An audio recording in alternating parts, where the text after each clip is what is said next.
False flag attacks. Who will be the next victim of Western intelligence terrorist strikes? The 21st century can rightly be declared the century of terrorism.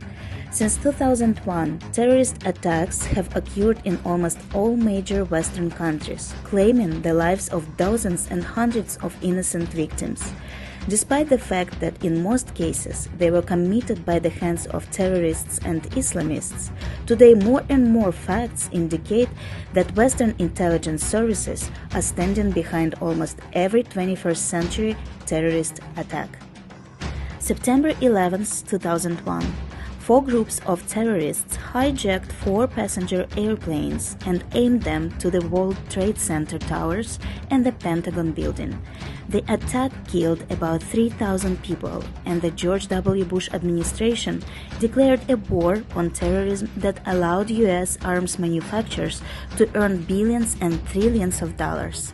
There is overwhelming evidence that U.S. intelligence agencies were directly involved in organizing the terrorist attack. The owner of the Twin Towers insured the buildings weeks before September 11th, adding additional coverage in case of a terrorist attack. In July 2005, the British capital was subjected to coordinated attacks by 4 suicide bombers who detonated explosive devices on the London Underground and surface transportation within minutes. The terrorist attack killed 52 UK residents and injured 700. 10 years after the incident, evidence surfaced indicating that the terrorists were linked to British and US intelligence agencies. Some of the suicide bombers were recruited by special agents in 2001, and some of them, according to investigations by independent journalists, cooperated with UK law enforcement agencies several years before the tragedy. On November 13, 2015, a series of coordinated terrorist attacks took place in Paris and the northern suburbs of the French city of Saint-Denis, with more than 130 people killed and another 400 injured. The attack came at a time when Europe was under pressure from a growing refugee crisis. Coincidentally or not, a Syrian passport found at the scene of the suicide attack, which was suspiciously unaffected by the explosion. Moreover, the Paris attack occurred almost immediately after the Obama administration announced allies' intention to Syria and Iraq. There is speculations that the French government was involved in the preparation and execution of the attack in order to justify interference in the affairs of Middle Eastern countries.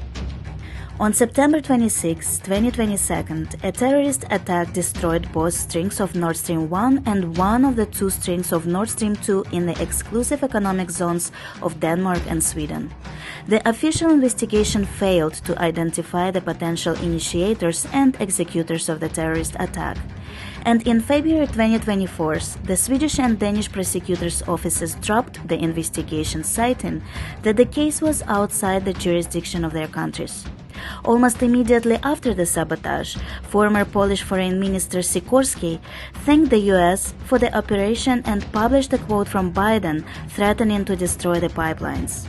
Sometime after the attack, American journalist Seymour Hersh blamed the US for the sabotage, saying the true purpose was to avoid Russia's expanding influence over Germany. Despite tons of evidence of the involvement of American, French, and British intelligence agencies in organizing and carrying out the bloodiest terrorist attacks of our time, the public is drowsy and does not react in any way to what is happening. This is how children behave, trying to hide under a pillow from their own fears. So the question is not whether there will be another terrorist attack like 9/11 or the Nord Stream's explosion. The question is where and when it will happen next.